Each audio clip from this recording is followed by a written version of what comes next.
It's time for The Attic Window with your host, Christopher fucking Tanner and Christopher shit-eating Hannah.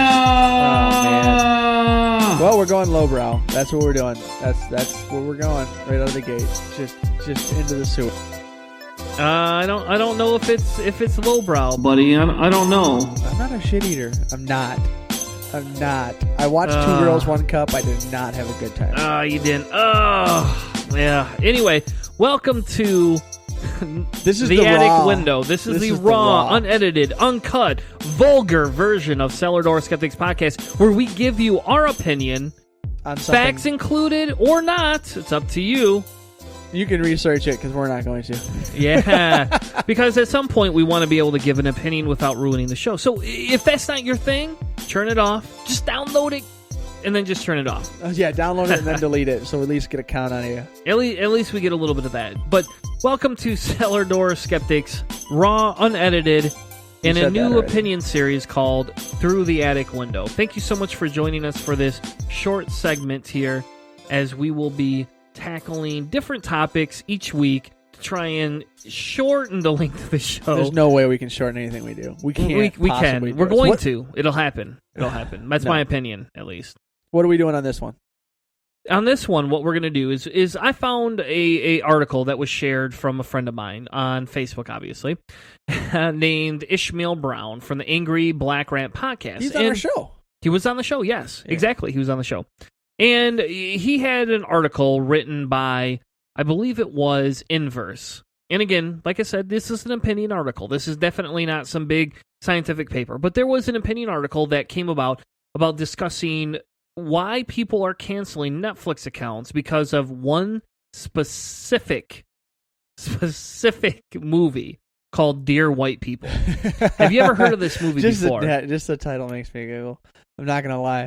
I for some reason I picture Method Man and Rain Man in that movie. I don't. Or is that no Method Man? Maybe. No. What's the other guy? No, it's not. It's Method Man and I don't. There was a college movie where they were smoking weed and. How high, Hannah? Way to try and relate weed to black people. Come on, dude. Well, I was basically thinking. I was like when I think of that title. So this is a documentary-ish. Is it a fake documentary or is this like? So what it talks about is the film focuses on escalating racial tension at prestigious Ivy League colleges from the perspective of several African American students. This is real people though. This isn't like a fake documentary. This is real live people. That's what they say. Yep. Okay. That's the biggest thing. Is I don't like mockumentaries. We talked about The Office in the past. I like mockumentaries. I know. I would agree with you on this one. But something this serious, I don't know if I could. Like the mockumentary thing. So this is not a mockumentary as far as I can tell. No. And they basically, she has a self-published book. The lady named Samantha Wright, who did the major production for this, and she has a self-published book called Ebony and Ivory. And she causes a stir among the administration and the student body alike by criticizing white people and the racist transgressions at Winchester University. Oh, wait. Which is a prestigious white predominated school. Break time. I just double-checked it and triple-checked it. No, this is a satire. As a satire, so this is the comedic. It says, Dear White People, a satire addressed to everyone. This is from NPR, so... and if you go down to the IMDb, it says for the storyline, a social satire that follows the stories of 4 black students at an Ivy League college where controversy breaks out. So, all right, so it's not even a real show. Yeah, so this is okay. It's a satire. Obviously, satire has a root in Hannah, reality, in truth. Hannah, I get to say this now? I was wrong. Oh, damn it! There we go. I was wrong. That feels good. I thought it was a real movie. I didn't know it was a satire. All right, so just making sure that we got that. So that was a big thing for me, and that's fair. I mean, we don't want to provide disinformation, and I'll be honest, I have actually not seen this movie yet. I have it on my queue, but I've not actually seen it yet.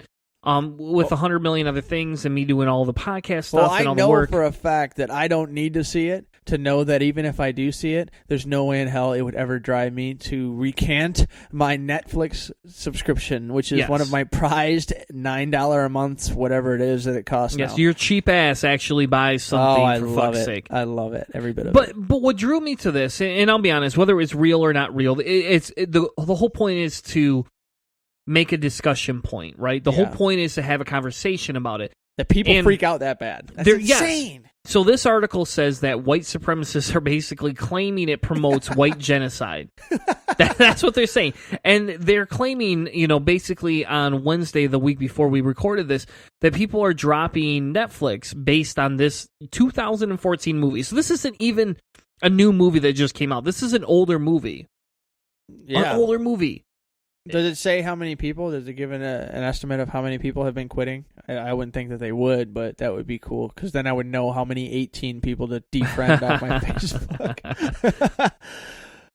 So no, the article does not give specifically what it is. It does say that the video has 109,000 thumbs down. So it does say that. It doesn't say how many people quit. It does say 109,000 people downvoted this movie compared to 5,600 that upvoted it. Now, one of the things that kind of caught my eye was that people are quitting. They're using the hashtag no Netflix to protest this movie, right? That's the hashtag for it. Very, very genuine hashtag. And they some of the things that they talk about in the movie is called like blackface, right? Yeah. And I'm gonna admit something on here that I've not admitted to anybody else in public. I had a friend that he was Native American, but he dressed up as Bill Cosby for Halloween. And this is before Bill Cosby was a rapey. This was before he was a known rapist. And he dressed up as Bill Cosby because in all fairness, at the time we thought Bill Cosby was funny. Now, in light of some of the discussions points that have come out, I won't watch anything with Bill Cosby in it. I can't.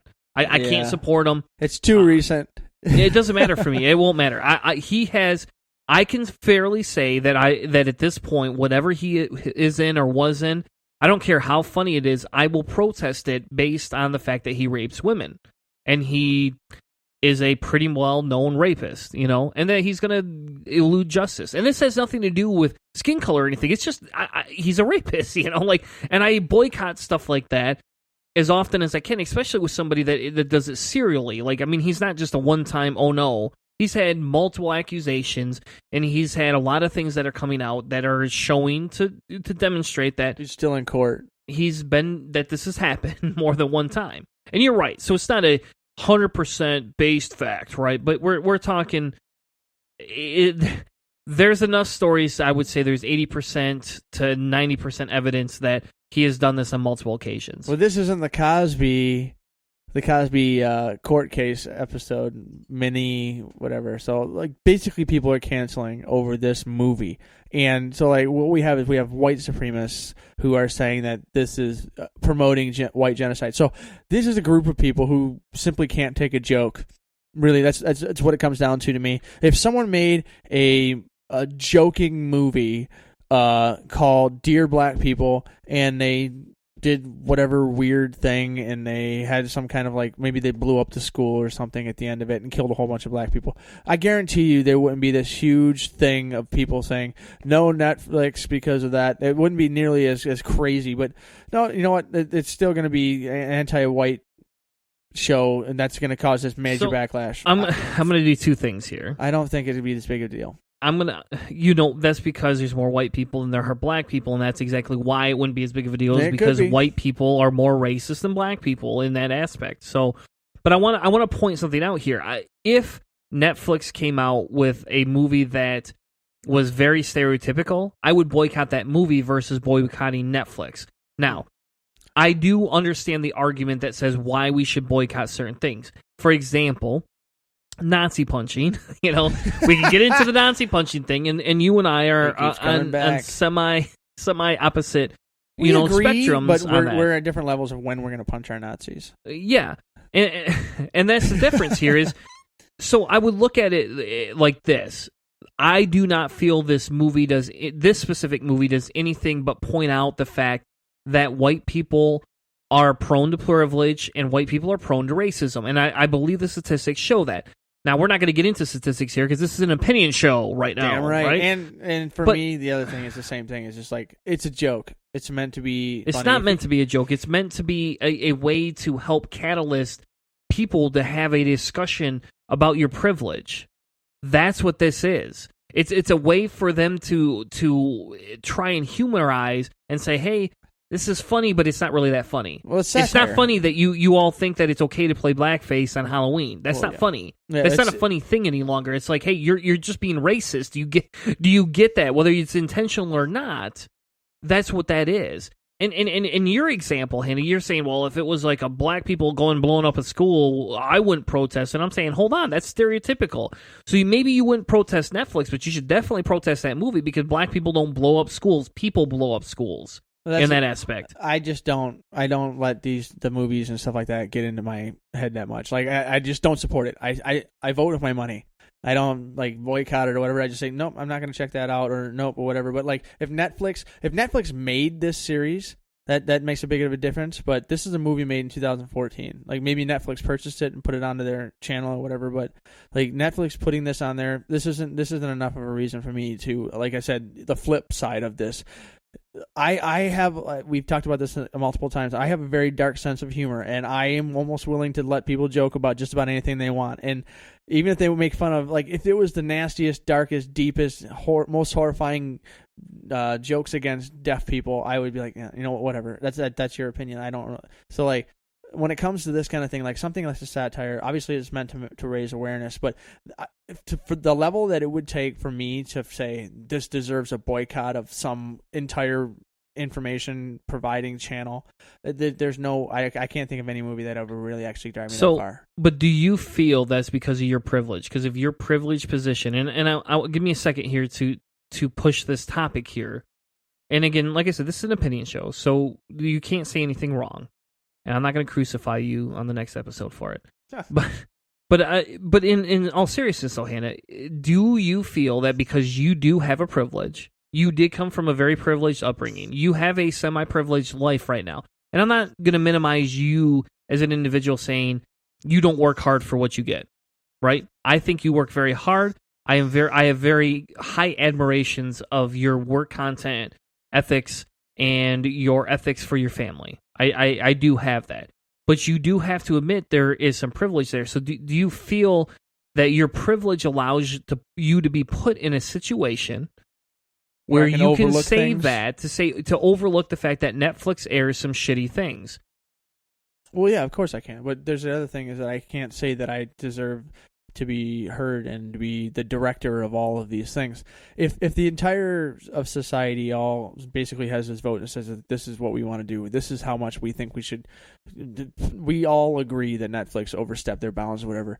And if it came to a major social move or something like that, there's going to be some privilege for my ability to overlook something. Like, yes, this doesn't affect me at all because this is I am not being routinely oppressed by obviously the system or whatever. And so like black people making a movie, Dear White People, where they're satirizing white people and the injustices they receive on that end. Yes, that is going to be something it's not something that I can directly attribute to my lifetime. But once again, it's not going to be something that's going to drive me to boycotting. Like I would support anyone who does, but it's just like the Nazi punching thing. This isn't a big enough thing. This isn't an important enough thing for me to go and make a social announcement and make a social change on this thing. Obviously, I support the freedom of speech for people to make fun of anybody and everybody.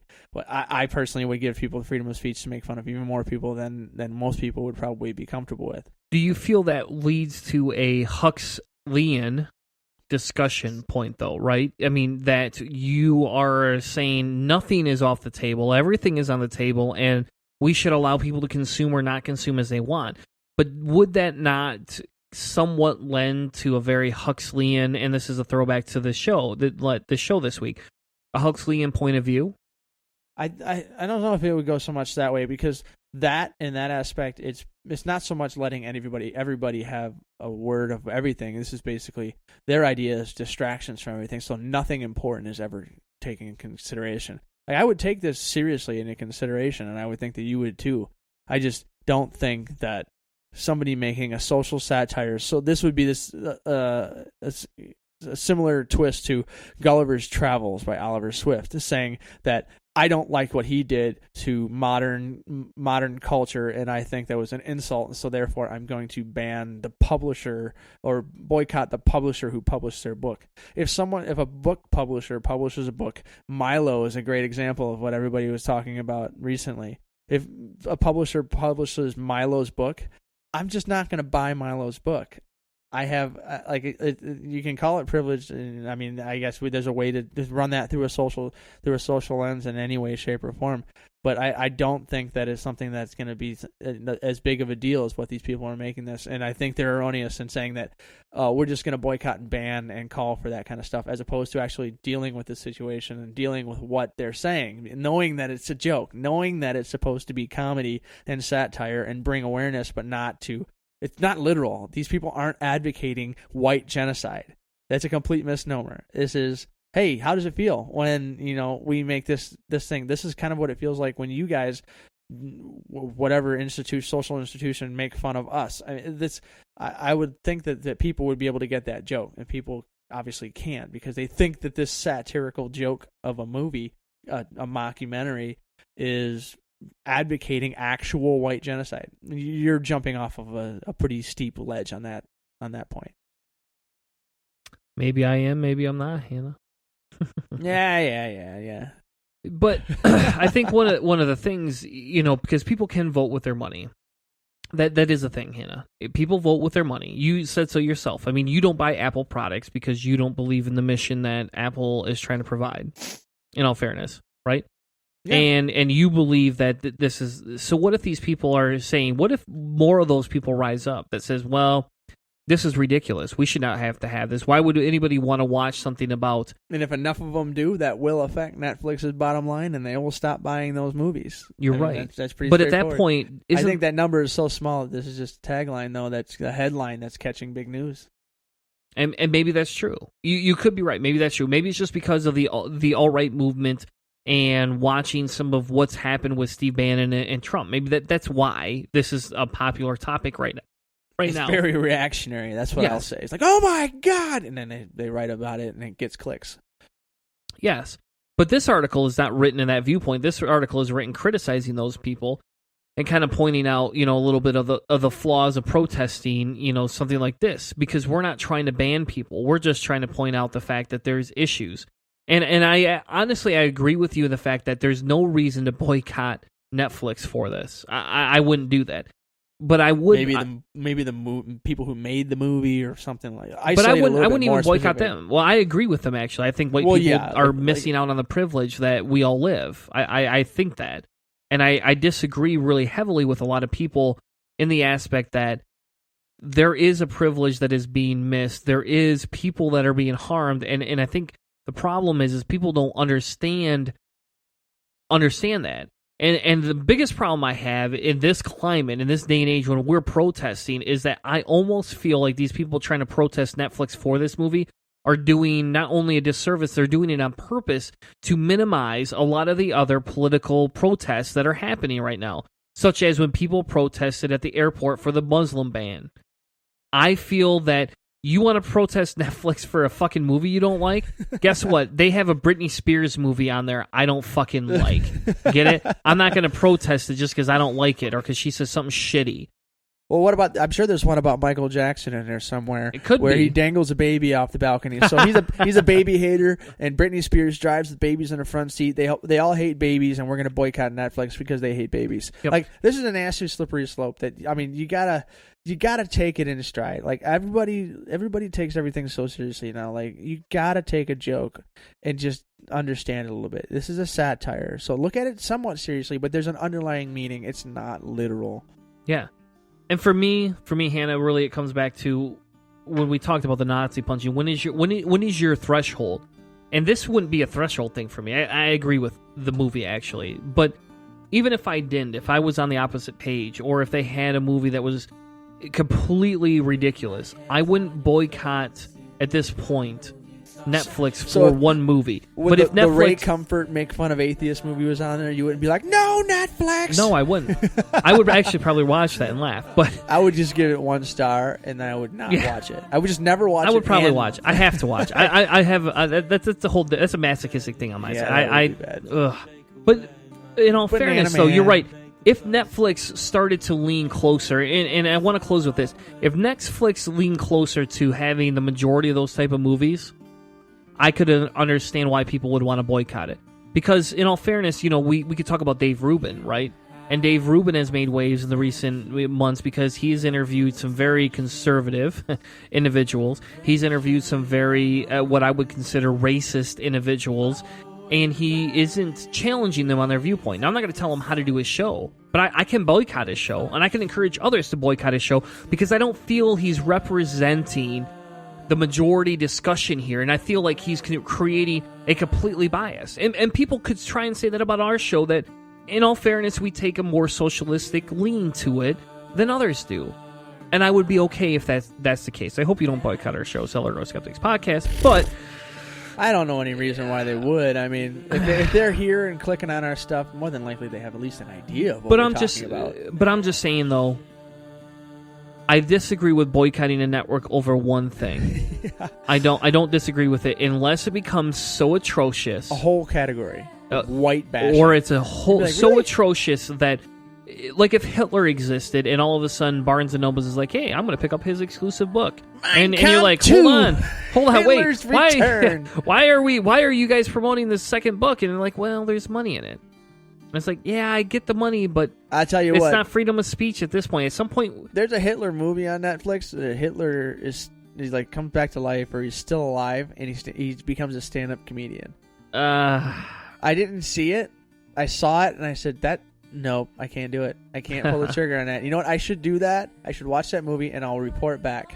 We could do that as another attic or window in the attic or attic in the window segment. This is a John Mellencamp moment. John Cougar, this hurts so good. Oh well, yeah, no, we're both in agreement that we're not going to support any kind of Netflix ban. And no. I guess for me, it's a little bit more of a privilege thing, and it's nowhere near my threshold. And I can appreciate a joke for a joke, and you take a little bit more deeply of a philosophical perspective on it, but. In the end, we both are like, no, there's no reason to boycott Netflix over there something isn't. like this. Thank you so much for sticking around for another episode. It's not really an episode, but a special opinion segment called Through the Attic Window. Thank you so much for joining us tonight. We'll be back next week with another opinion segment right here, right now, and right tomorrow. We'll be back next week. Thank you all so much for listening, and have a good night, everyone.